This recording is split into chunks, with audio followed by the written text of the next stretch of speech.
Bien-aimé, reçois nos salutations de paix et que cette paix soit transmise dans la vie de toutes les personnes qui te sont chères. Que tu puisses également prospérer à tous égards et que cette prospérité commence d'abord par l'état de ton âme, au nom de Jésus-Christ. Amen.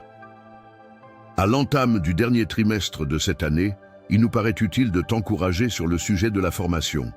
En effet, c'est à partir d'un matériau faible, à savoir la poussière, que l'Éternel a fait l'homme. C'est à partir de la poussière que l'Éternel t'a fait.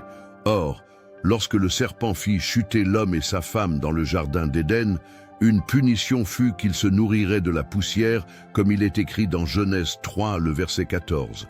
Alors, l'Éternel Dieu dit au serpent, « Parce que tu as fait cela, tu seras maudit entre tout le bétail et entre toutes les bêtes des champs. Tu marcheras sur ton ventre et tu mangeras la poussière tous les jours de ta vie. » Certaines questions peuvent venir à l'esprit à partir des observations précédentes. Pourquoi Dieu a-t-il choisi de tirer l'homme à partir de ce matériau faible qu'est la poussière? En donnant la poussière comme nourriture au diable, est-ce que l'homme n'est pas piégé à ne pas franchir certains seuils, croulant sous le poids de ses faiblesses?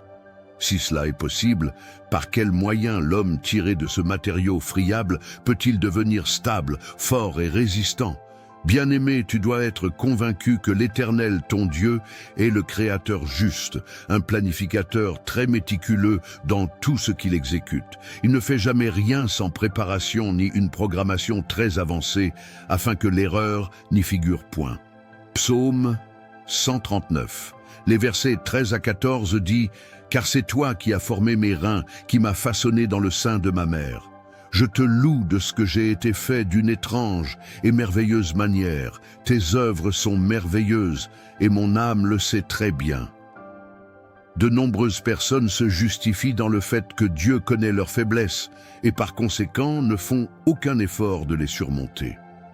Cependant, bien que l'homme soit tiré de la poussière avec ce que certains peuvent qualifier de défaut, le but ultime de Dieu et que l'homme reçoive entièrement la formation à partir de la connaissance juste enracinée dans l'arbre de vie, incarné par notre Seigneur Jésus-Christ.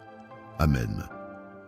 C'est le seul processus de formation qui stabilise les caractères du Seigneur en soi, en rendant aguerri à toutes les épreuves de la vie. Il faut délibérément choisir d'être nourri et formé sur la base de la connaissance révélée, illuminée et inspirée par le Seigneur pour corriger les tares et lacunes de nos vies et délaisser ce qui vient de la connaissance du bien et du mal.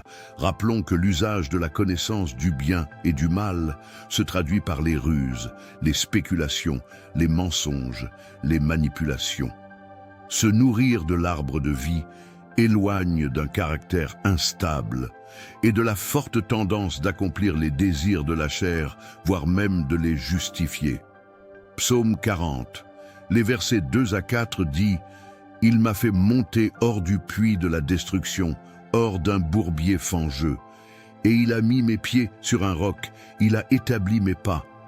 Et il a mis dans ma bouche un cantique nouveau, la louange de notre Dieu. Plusieurs le verront et craindront et se confieront en l'Éternel. Bienheureux l'homme qui a mis en l'Éternel sa confiance et ne s'est pas tourné vers les orgueilleux et ceux qui se détournent vers le mensonge. Amen. Le désir et la volonté du Seigneur pour toi, c'est que, bien que tiré de la poussière, tu sois formé du roc pour devenir ferme, stable et résolu à le suivre lui seul. En étant taillé et formé du roc, tu n'es plus une proie ni une nourriture pour le serpent. Il ne peut pas se nourrir du roc. C'est par ce moyen que le Seigneur veut t'élever, te distinguer au sein de cette génération perverse. 1 Pierre 2. Les versets 4 à 7 dit « Approchez-vous de lui, pierre vivante, rejetée des hommes. Il est vrai, mais choisie et précieuse devant Dieu. Et vous-même, comme des pierres vivantes, entrez dans la structure de l'édifice pour former un temple spirituel, un sacerdoce saint, afin d'offrir des sacrifices spirituels agréables à Dieu par Jésus-Christ. Car il est dit dans l'Écriture, « Voici que je pose en Sion une pierre angulaire, choisie, précieuse, et celui qui met en elle sa confiance ne sera pas confondu. À vous donc l'honneur, vous qui croyez. Mais pour les incrédules, la pierre qu'ont rejetée ceux qui bâtissaient, c'est elle qui est devenue une pierre d'angle. Et Ésaïe 51, les versets 1 à 2 dit « Écoutez-moi, vous qui poursuivez la justice, vous qui cherchez l'Éternel, portez les regards sur le rocher d'où vous avez été taillés et sur le creux de la fosse d'où vous avez été tirés. Portez les regards sur Abraham, votre père, et sur Sarah, qui vous a enfanté. Car lui seul je l'ai appelé, je l'ai béni et multiplié. Amen. Si ce message t'a édifié et encouragé, aime, partage et abonne-toi pour recevoir encore plus de paroles inspirées pour ta croissance spirituelle. Que l'Éternel te bénisse abondamment.